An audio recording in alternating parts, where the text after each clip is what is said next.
इसकी चूड़ी में, इसकी नाभि में अमृत है, इसलिए अगली बार छोड़कर इस अमृत को मर जाएगा और रावण मर जाएगा। ठीक है विभीषण, ऐसा ही किया जाएगा।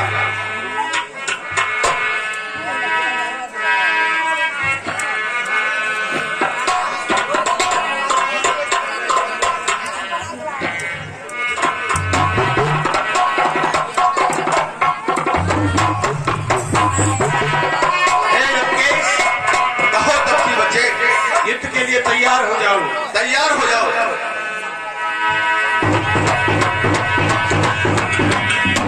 और कि साथी हमारा और कौन जिएगा, हो साथी हमारा कौन बनेगा, तुम न सुनो तो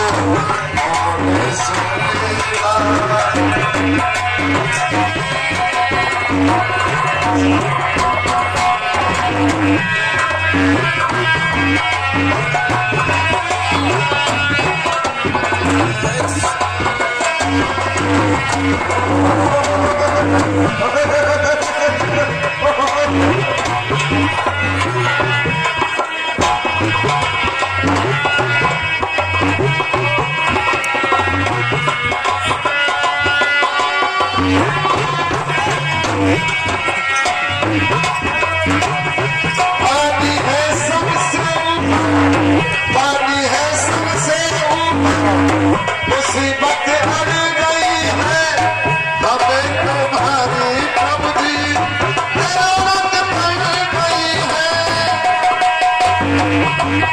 और हाथ से अपना हाथ पकड़ को करूँगा ऐसा, मेरा करूँगा ऐसा।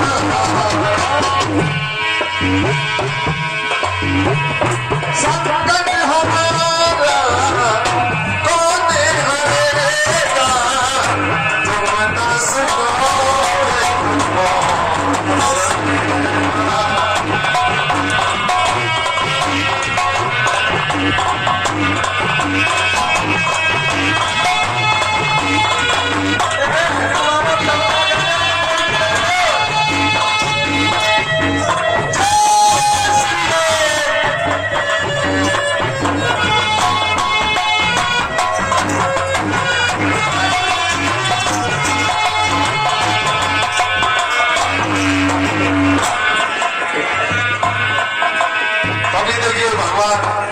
अगली बार मारते हैं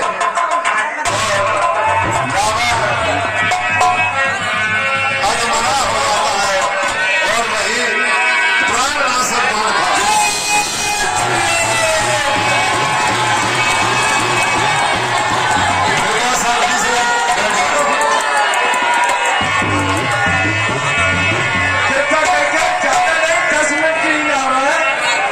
सभी 10 मिनट के लिए और कष्ट करें। 10 मिनट में हमारी लीला खत्म हो जाएगी। देखिए 10 मिनट के लिए आप बैठ जाएं, क्योंकि ये देखिए रावण हमारा भला ही दुश्मन था और इस समय मूर्छित अवस्था में पड़ा हुआ है, लेकिन आप इस बात को जानते हैं कि वो बहुत ही विद्वान था।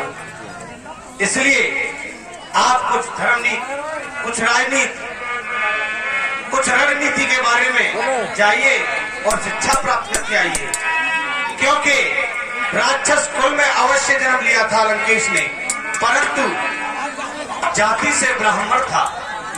और इसीलिए 10 रुपए का दान डॉक्टर पवन कुमार, धन्यवाद।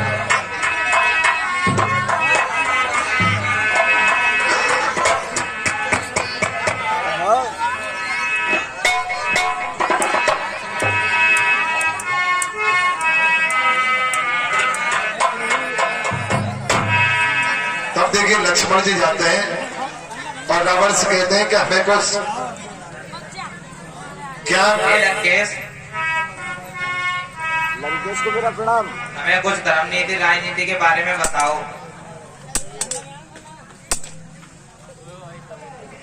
लंकेश, आवाज दो मुझे। ठीक है, मैं अपने भैया के पास जाता हूँ।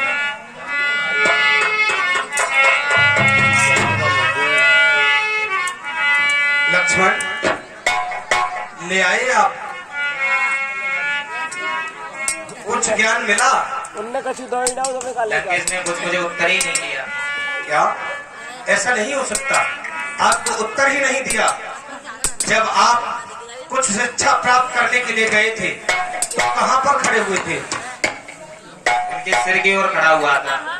हे अनुज लक्ष्मण, और ये इसी बीच 50 रुपए का दान नथु सिंह जी, यानी जो मथुरा वृंदावन में रहते हैं, नथु सिंह जी और हमारी रामलीला को देखने के लिए आए, 50 रुपए का दान देकर आए भैया, धन्यवाद। हे भैया लक्ष्मण, सर्वप्रथम शिक्षक को,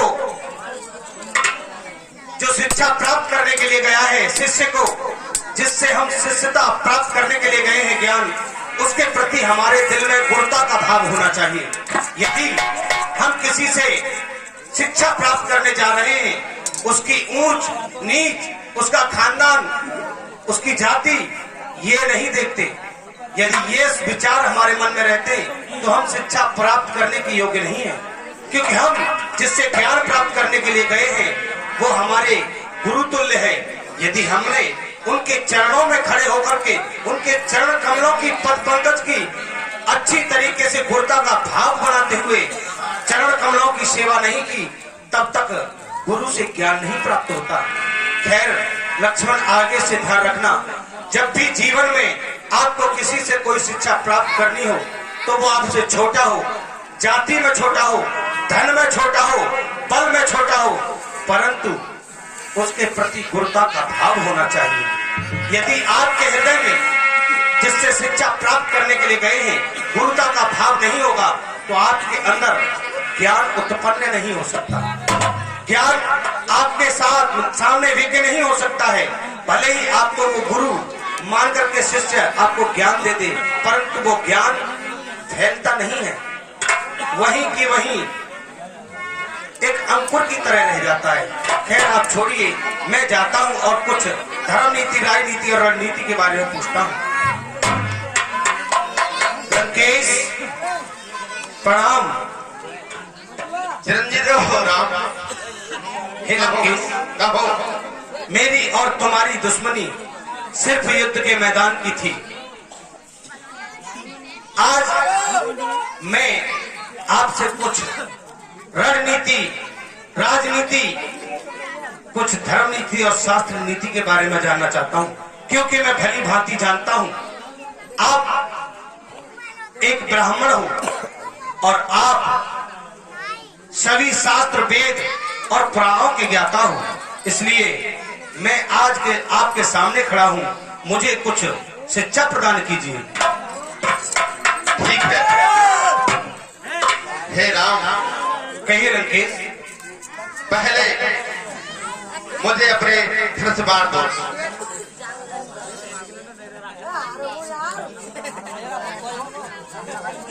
लीजिए लंकेश।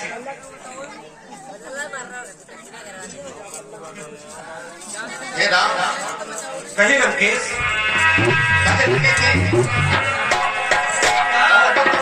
मार दूं मैं। बहुत सुंदर नीति आपने सुनाई है। आपकी इस नीति का अर्थ है, यदि रण में आपसे दुश्मन पराजय भी हो जाए तो उसको असहाय नहीं समझना चाहिए और उसको निर्बल या घायल अवस्था में समझ करके अपने अस्त्र और शस्त्र, अपने हथियारों को उसके आगे नहीं गिराना चाहिए। आपकी रणनीति मुझे बहुत अच्छी लगी है और आप चाहें तो मुझे मार सकते हैं। नहीं, मैं नहीं मारूंगा तुम्हें। और हे राम, मैंने तुमको अपने जीते जी लंका में नहीं आने दिया और मैं ये भी सोचा था कि स्वर्ग तक जाने का मार्ग बनाऊंगा, लेकिन ये सब मेरे मन ही मन में रह गई और विभीषण का, जिस कारण से आज ये समाप्त हुआ। हे प्रभु, कहिए रावण। अब मैं तुम्हारे आगे तुम्हारे दान को जा रहा हूं। सत्य है बिल्कुल लंकेश। रावण कहने लगा, क्या आप समझे कि जीत मेरी है? जीत आपकी नहीं, जीत मेरी है। क्योंकि राम, मैंने अपने जीते जी तुम्हें लंका में नहीं आने दिया, लेकिन तुम्हारे जीते जी और मैं तुम्हारे परम धाम के लिए जा रहा हूं। और इनकी जप ले तू श्री राम नाम को, और काम तेरे ये आए